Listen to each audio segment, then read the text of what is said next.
ইডির হাতে গ্রেফতার হয়েছেন বেহালার ব্যবসায়ী জয় এস কামদার। তবে তাকে গ্রেফতার করা হলেও আজকে তাকে আদালতে পেশ করা যাচ্ছে না। তার কারণ গ্রেফতারের কিছুক্ষণ পরে তিনি অসুস্থ বোধ করায় তাকে আরজিকর মেডিকেলে নিয়ে যাওয়া হয়েছে এবং এই মুহূর্তে আরজিকর মেডিকেলে ভর্তি রয়েছেন জয় এস কামদার।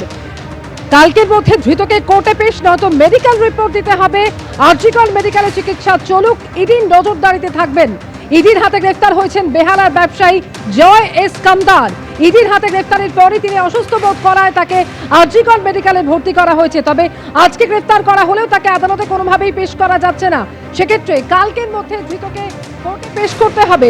আবির দত্ত এই মুহূর্তে সরাসরি রয়েছেন আমাদের সঙ্গে। আবির, আরজিকর মেডিকেলে জয় এস কামদারকে ভর্তি করা হয়েছে, তবে ইডি সূত্রে কি জানা যাচ্ছে? আগামীকাল তাকে তাহলে কোর্টে পেশ করা হবে?